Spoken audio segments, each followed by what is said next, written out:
लेखाचं शीर्षक आहे गेट टुगेदरच्या पलीकडे. मागच्या शाळेच्या वर्गमित्रांच्या गेट टुगेदर या लेखात मी शाळेच्या अविस्मरणीय आठवणींवर प्रकाश टाकला.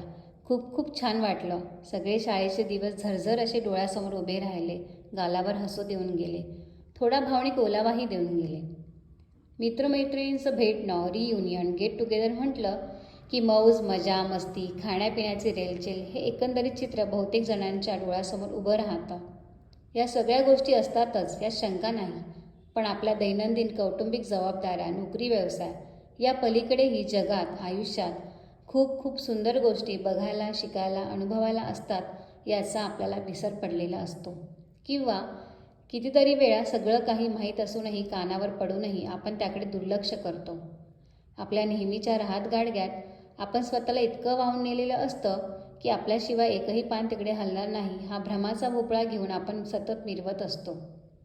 नवीन लोकांना भेटत राहिलो की नव्या गोष्टींची चाहूल आपल्याला जशी लागते, तशीच जुन्या शाळेच्या, कॉलेजच्या इतर मित्रमैत्रिणींना भेटलो की आपल्यासोबत लहानसे मोठे झालेले कसे सुंदर रीतीने बदलले, कशा कशा पद्धतीने कुणी कसे कसे आपापल्या आयुष्यात प्रसंगांना, व्यक्तींना, गोष्टींना दोन हात करत अनपेक्षित असे व्यक्तिमत्व खुलवून आपल्यासमोर उभे राहतात हे समजतं.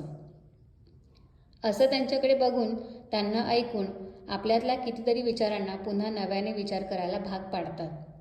आपल्यातला आत्मविश्वास कुठेतरी पुन्हा नव्याने आपल्याला खुणावतो की बघ बघ, तुझेच हे सवंगडी आज काय काय करताय, तुझ्यातही यांच्याच तालमीतली हवा आहे.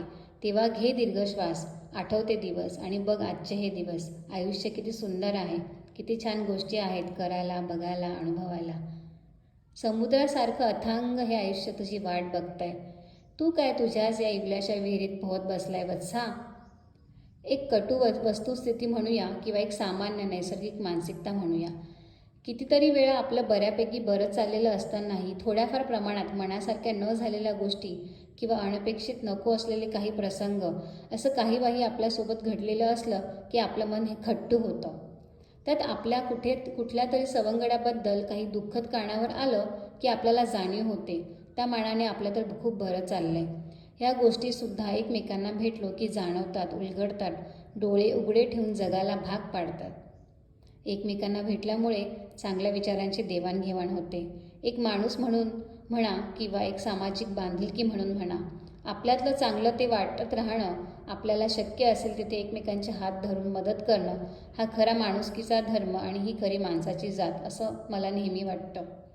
कुणाचं कुणा वाचून अडत नाही असं सगळे म्हणत असले तरी आयुष्याच्या वाटेवर कोण, कुठे, केव्हा, कुठल्या रूपात कशी मदत करेल हे सांगता येत नाही. त्यासाठी एकमेकांना भेटत राहणं, एकमेकांसोबत संवाद साधत राहणं हे तितकंच महत्त्वाचं. त्याशिवाय कसं समजणार कोण देवदूत आपल्या भोवती आहेत, आपली कुणाला मदत होऊ शकेल.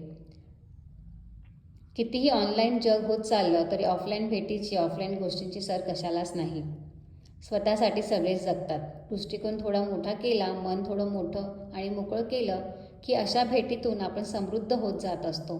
आपल्या समस्या, दुःख, अडथळे हे अगदी छोटे वाटायला लागतात. कारण आपण असे भेटत राहिलो की एवढ्या मोठ्या जगाकडे मोकळ्या मनाने बघायची मोठी दूरदृष्टी आपल्याला मिळायला लागते. गोष्टींवर, समस्यांवर फक्त आणि फक्त उपाय भेटायला लागतात. कारण तसे व्यक्ती आपण मित्रांच्या रूपात जोडत जात, ते बंद घट्ट करत जात असतो अशा भेटीतून, अशा गेट टुगेदरमधून. कितीतरी सामाजिक उपक्रमही अशाच भेटीतून जन्माला येतात. अनाथ आश्रम, वृद्धाश्रम यांना एकत्रित मदत, वृक्षारोपण, सुदृढ समाजासाठी सामाजिक जागरूकतेचे कितीतरी कार्यक्रम, छान छान सहलींच्या योजना, ट्रेकिंग प्लॅन्स, असं बरंच काही. तेव्हा शाळा, कॉलेज आणि इतर ठिकाणच्या मित्रमैत्रिणींच्या या भेटीला, गेट टुगेदरला, रियुनियनला थोडं त्या पलीकडे जाऊन बघूया. मैत्रीच्या धाग्यांची विण अजून घट्ट करूया. तुमची प्रणाली शिवाजी आव्हाड.